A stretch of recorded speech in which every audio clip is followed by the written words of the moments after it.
Hey leader, and welcome to another episode of the L3 Leadership Podcast, where we are obsessed with helping you grow to your maximum potential and to maximize the impact of your leadership. My name is Doug Smith, and I am your host, and today's episode is brought to you by my friends at Baritone Advisors. We also recorded this episode live from the new Return.com studio. If you're new to the podcast, welcome. I'm so glad that you're here, and I hope that you'll enjoy our content and become a subscriber. Know that you can also watch all of our episodes over on our YouTube channel, so make sure you're subscribed there as well. And as always, if you've been listening to the podcast for a while and it's made an impact on your life, it would mean the world to me if you would leave us a rating and review on Apple Podcasts or Spotify or whatever app you listen to podcasts through. That really does help us to grow our audience and reach more leaders, so thank you in advance for that. Well, leader, in today's episode, you'll hear a personal lesson that I recorded called How to Develop the Courage and Tenacity You Need to Pursue the Dreams in Your Heart. And I recorded this lesson in response to having a ton of people come up to me over the years and just saying, Doug, I really want to start a company or a ministry or a nonprofit, or I want to write a book, I want to start a podcast. And then years go by and they never actually pursue the dreams that they had in their heart. And so my hope today is that through this lesson, you'll be encouraged to pursue the dreams in your heart, and you'll at least be equipped to develop the tenacity you need to not give up on your dream. And so I really hope that this will add value to you. But before we dive into that, just a few announcements. This episode of the L3 Leadership Podcast is sponsored by Baritone Advisors. The financial advisors at Baritone Advisors help educate and empower clients to make informed financial decisions. You can find out how Baritone Advisors can help you develop a customized financial plan for your financial future by visiting their website at baritoneadvisors.com. That's BERATUNG advisors.com. Securities and investment products and services offered through LPL Financial, member FINRA and SIPC. Baritone Advisors, LPL Financial, and L3 Leadership are separate entities. I also want to thank our sponsor, Henny Jewelers. They're a jeweler owned by my friend and mentor, John Henny, and my wife, Laura, and I got our engagement and wedding rings through Henny Jewelers and had an incredible experience. And not only do they have great jewelry, but they also invest in people. In fact, for every couple that comes in engaged, they give them a book to help them prepare for marriage, and we just love that. So if you're in need of a good jeweler, check out hennyjewelers.com. And I also want to thank our new sponsor, Return.com. And leader, let me just ask you this. Have you ever had an interest in investing in real estate? Well, now for as little as $500, you can become a commercial real estate investor. Just visit Return.com to learn more. That's REITURN.com. Investing involves risk. Please consult the Return Offering Circular if you're interested in investing. And with all that being said, let's dive right in. Here's my lesson on how to develop the courage and tenacity you need to pursue the dreams in your heart. Enjoy. Hey leader, today I'd like to talk to you on the subject, how to develop the courage and tenacity needed to pursue the dreams in your heart. And the reason I'm doing this lesson is for years now, I've had people come up to me and say, I love that you do this podcast. I love that you started L3. And now I love that you wrote a book. And I wish I could do something like that. I've always wanted to start a podcast. I've always wanted to start a ministry. I've always wanted to start my own business. And I hear them say it over and over again. I've always. And I've heard some of those people say that for years, and they have nothing to show for it. And I know that's discouraging and frustrating for them. And I get frustrated too. It's like, hey, come on, let's go.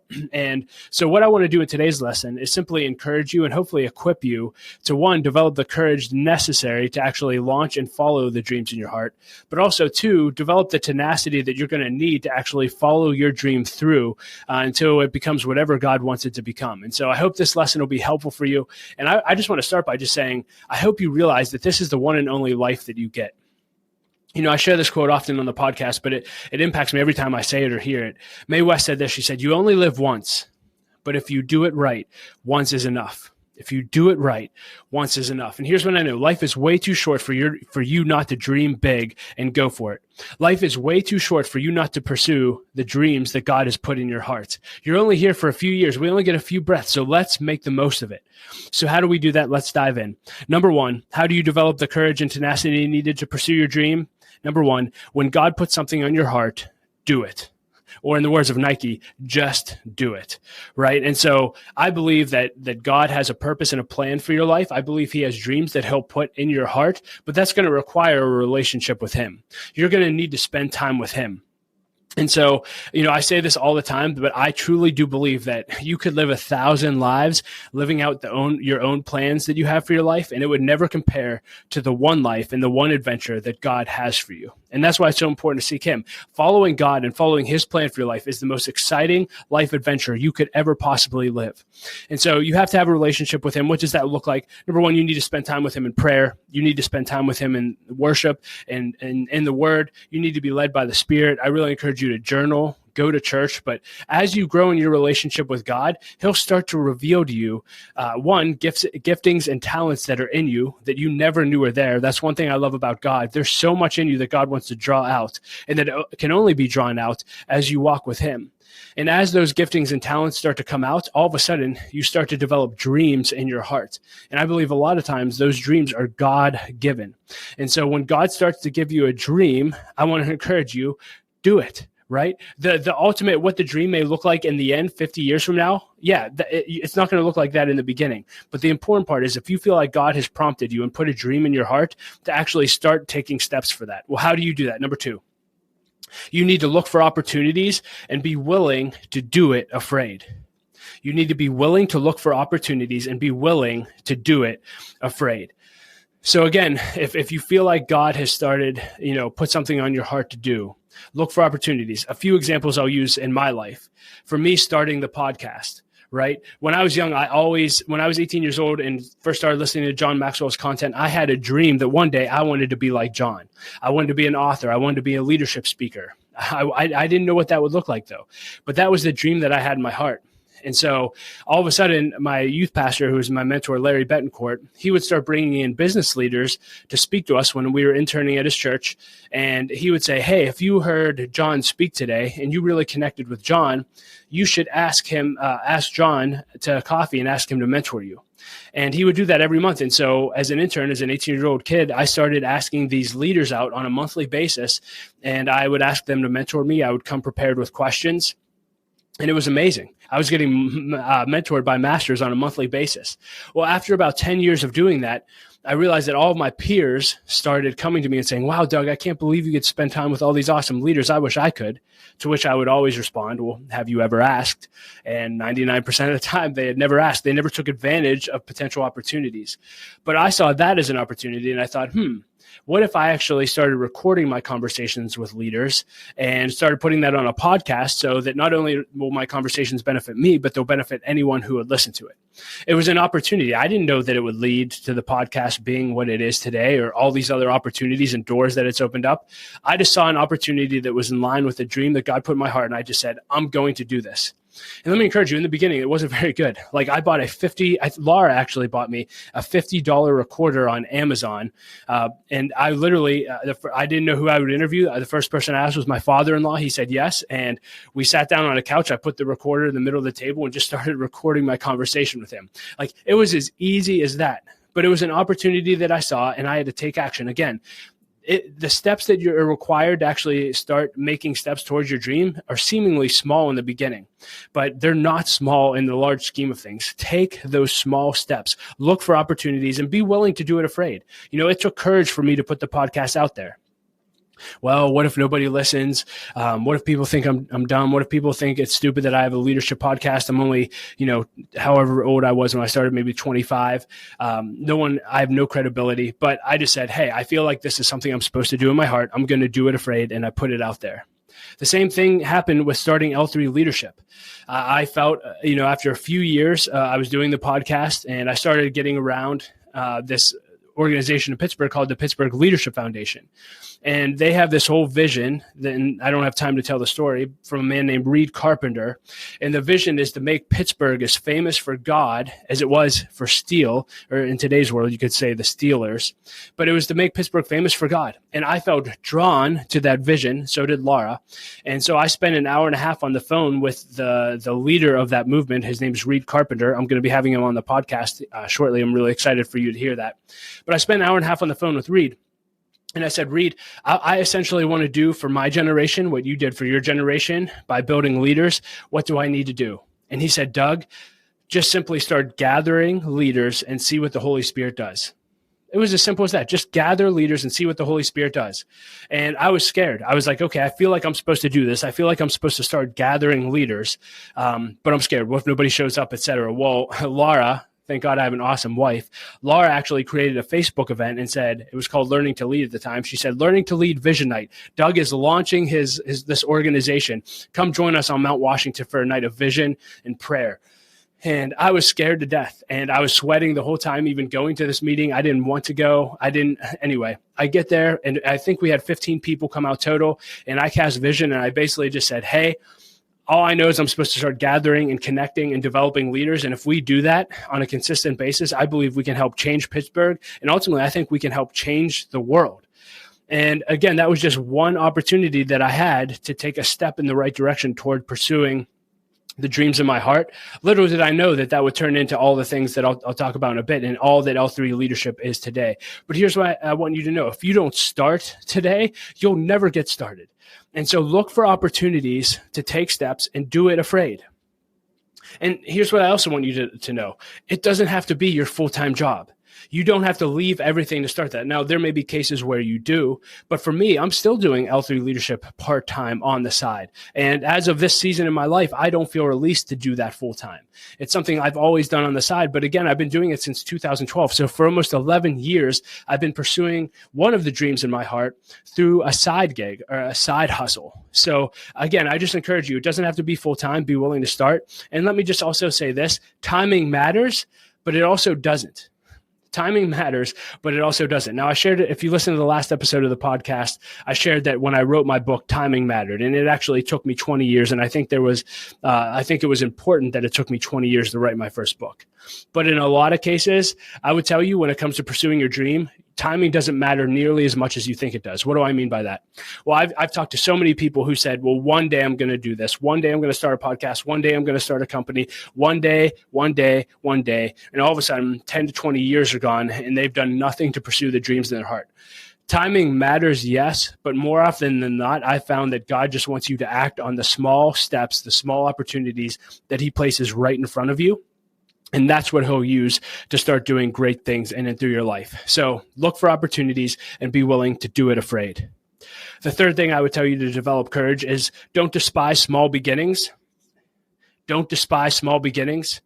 Zig Ziglar said this great quote. He said, you don't have to be great to start, but you do have to start to be great.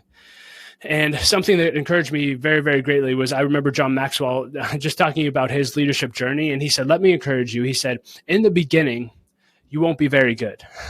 In fact, you'll be terrible. And you'll want to say to people, listen, I know I'm bad, but I'm not that bad. But he said, if you do things right in life and you take the steps you're supposed to take and you don't despise small beginnings, in the end, you're not as good as people think. And somewhere in between those two is where you should live, is what he said. And so I just want to encourage you, in the beginning, you won't be very good, but that doesn't matter. All that matters is that the work begins, that you actually start it. So whatever it takes for you to start it, just start it. Again, we had 15 people on top of Mount Washington. That's what we started with. And L3 has done amazing things since then. But if I would have despised small beginnings and thrown in the towel and say it was only 15 people, I don't know if this will ever catch on, so many things wouldn't have taken place. And one more thing that may encourage you in this, I remember, I had a lot of fears when one of the first things we did, I should say, with L3 is we started doing live events.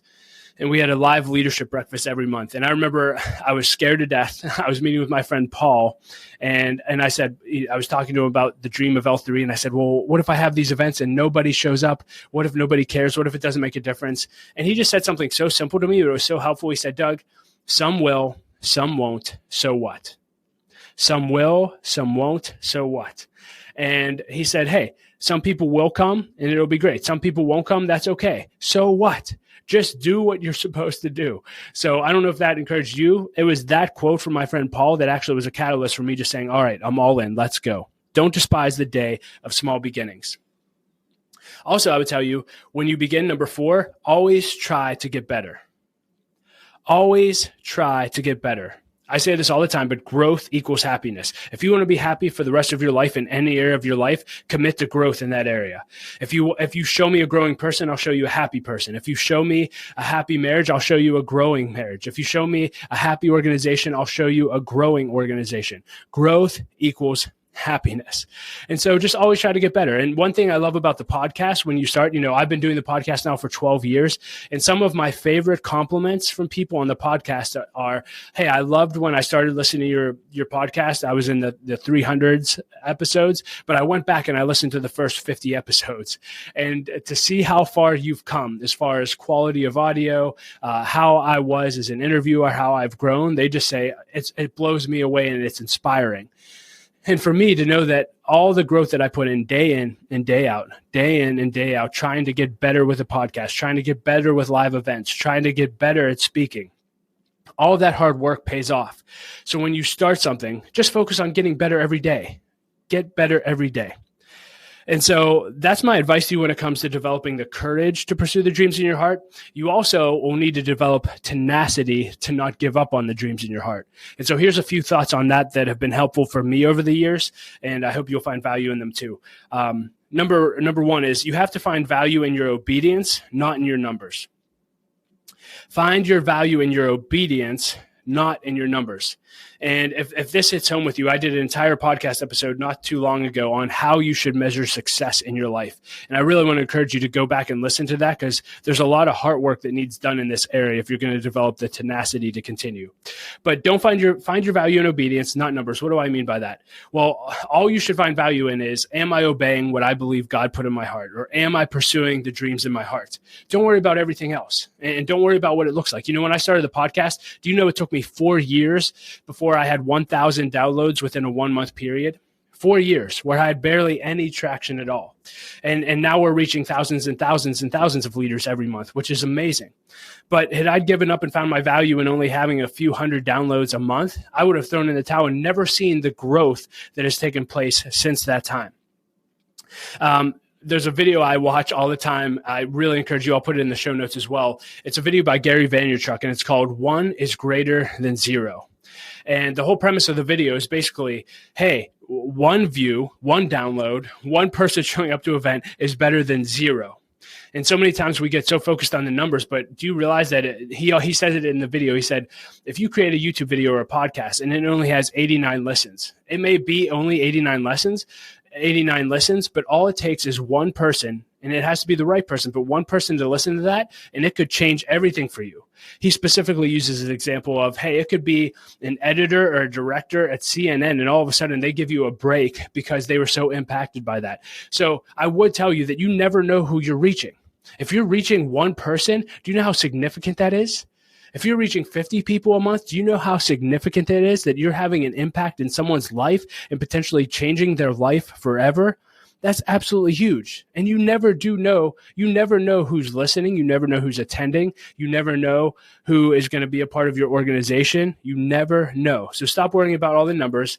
I remember at live events, I used to sit there in the front row, and if it wasn't a well-attended event, I would literally I wouldn't even be able to look up a lot of times, and I would write down in my journal in bold pen, and I just write, my value is not in how many people are at this event. My value is not in how many people are at this event.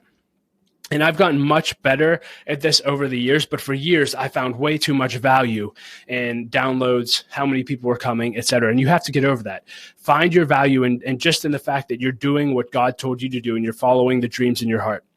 See, your only job is to obey. God's job is to do with it what he wants to do with it. And let me just say this, that pressure to find your value in the numbers doesn't go away once your numbers are good. Do you know that? I love what T.D. Jakes said. He said, success doesn't feel like success. And here's what I can tell you. You may think that, once I get to 10,000 downloads a month, then I'll all of a sudden feel like I'm worth it and it's a worthy pursuit and it's great. But you won't. You won't. I'm telling you, I've been there. You'll want more. You'll say, well, I'm reaching tens of thousands. I wish I could reach hundreds of thousands. Or I'm reaching hundreds of thousands. I wish I could reach millions. It's never going to be enough. All you have to find your value in is in the fact of, are you pursuing the dreams that God put in your heart? That's it. Number 2, keep the vision in front of you. Keep the vision in front of you. You have no idea what the impact of your obedience could be. And again, when I started L3, I just think about keeping the vision in front of me. The lives changed. The thing that's kept me going for so long is now that I've been at this for a few years, I actually have stories of lives that have been changed. And when I started L3, that was the whole vision. We just wanted to simply connect, grow, and develop leaders and help transform their lives in order to make the world a better place. And so that was the vision initially. And now, 8 years later, I can just list off a few things that have happened. We've seen countless lives changed. We've seen marriages saved as a result of L3 leadership. We've seen babies get adopted because of L3 leadership. We've seen people come to know Christ through L3 leadership. We've seen people recommit their lives to Christ through L3 leadership. I've met leaders that I never dreamed possible that I'd spend time with. We're influencing thousands of leaders each month on the podcast and through other means. We have a one-day leadership conference that we're having again in February, on February 29th, 2024. Would love to see you there. Horst Schultz, the founder of the Ritz-Carlton, is going to be our keynote speaker. And this is so funny. You just never know the impact that you're going to have. Like, I had an opportunity to reconnect with John Maxwell. I guess it was about a year ago now. And we were talking. He said, Doug, I've listened to your podcast. And I said, what? He's like, yeah, I've listened to, I forget, he said 15 to 20 episodes. And I almost fell on the floor. I'm like, you got to be kidding me.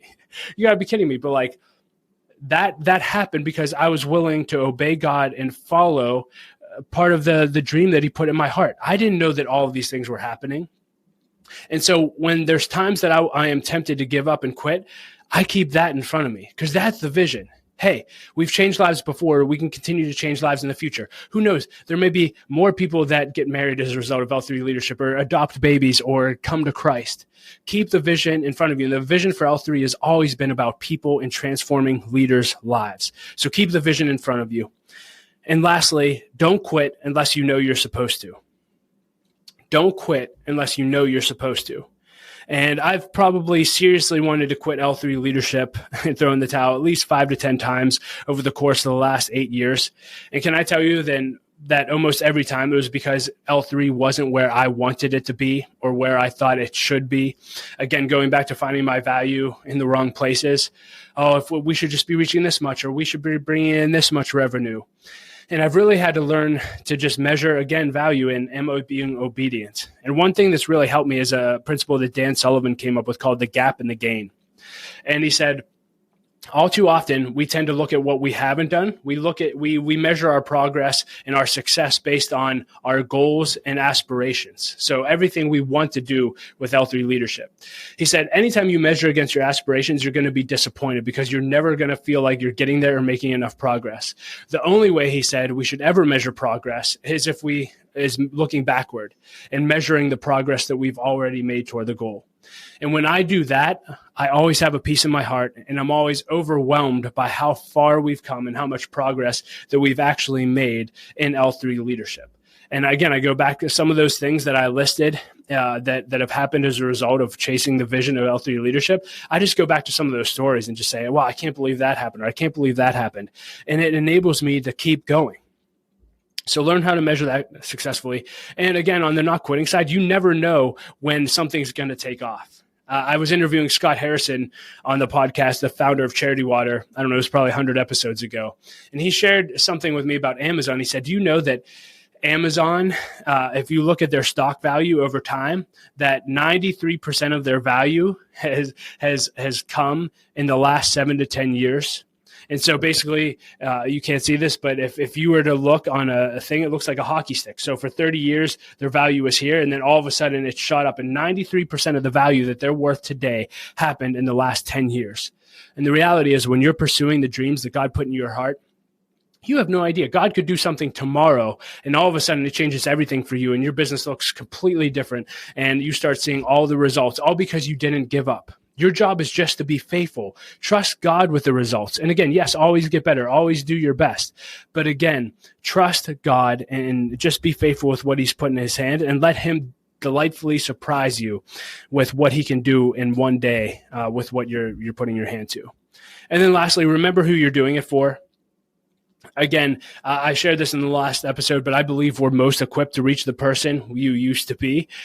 We're most equipped to reach the person we used to be. And whenever I'm just tempted to quit, I just think about who are the people I'm trying to reach, and who are the people that I hope that if they get a hold of this content, like me, they can transform their lives and never be the same. I just keep that in front of me. And then lastly, when do you quit? Because I do believe there's times for necessary endings. And if you've never read the book Necessary Endings by Henry Cloud, I really encourage you to. That'll give you a ton of insight into when necessary endings are necessary. But I would just say this. The best advice I've ever received when it comes to endings is, if you're following God, when you know, go. And until you know, stay. I'll say that again because it's so good. When you know, go, and until you know, stay. And a lot of times there may be seasons where we feel like we're supposed to give up or throw in the towel or resign, etc. But until you know in your heart, like, this is definitely time, stay. And when you know in your heart it's definitely time to go, that's when you should have a necessary ending and actually throw in the towel. But in light of the lesson that I'm sharing today, I would just say there's not going to be a lot of times where God's going to ask you to throw in the towel. Yes, there'll be some over time, but more often than not, he's going to encourage you to keep persevering, keep going, and to not quit, regardless of what, obstacles come your way. And so there's my lesson. So as we close, I just have a few questions for you. Number one, do you have a dream in your heart that you've been wanting to pursue, but have lacked the courage to start? If that's you, I just want to encourage you, start. What are you waiting for? Start tomorrow. If you want to start a podcast, message me. I'll help you start a podcast. If you want to start an organization, what are you waiting for? Just start. Number two, do you have a dream that you've wanted to throw the towel in because you haven't seen the progress you want yet? Is that you? Are you measuring success incorrectly? Maybe you need to go back and listen to that podcast I did on how to measure success. And maybe you just need to keep going and just say, hey, no matter what, unless God tells me to throw in the towel, I'm not throwing in the towel, and I'm just going to trust him and be faithful with what he put in my hand to do. Keep going, leader. Here's what I know about your dream. Your dream, the world is desperate for you to pursue the dreams in your heart. The world will be a better place because you pursue the dreams in your heart. And so quit waiting, start pursuing those dreams, and start making the world a better place today by going after them. And never, never, never quit. Hey, I hope this episode encouraged you. I can't wait to hear all of the dreams that you start pursuing as a result, and I will talk to you next episode. Well, leader, thank you so much for listening to my lesson. I hope that you enjoyed it and that it added value to your life. You can find ways to connect with me and links to everything that I discussed in the lesson in the show notes at l3leadership.org/391. And as always, leader, I want to challenge you that if you want to 10x your growth in this next year, then you need to either launch or join an L3 Leadership Mastermind Group. Mastermind groups are simply groups of 6 to 12 leaders that meet together for at least 1 year in order to help each other grow, hold each other accountable, and to do life together. For me personally, mastermind groups have been the greatest source of growth in my life over the last 8 years. So if you're interested in learning more about launching or joining a group, go to l3leadership.org/masterminds or email me at dougsmith@l3leadership.org. And as always, leader, I like to end every episode with a quote, and I'll quote Craig Groeschel today. I thought this was fitting for today's lesson. He said, "The decisions you make today will determine the stories you tell tomorrow." And I hope that through this lesson that you'll have the courage to launch your dreams and that you'll have some beautiful stories to tell in the years to come as a result of you having the courage to go after your dream and the tenacity to not give up on it. Well, leader, know that my wife, Lauren, and I love you. We believe in you, and I say it every episode, but don't quit. Keep leading. The world desperately needs your leadership. We'll talk to you next episode.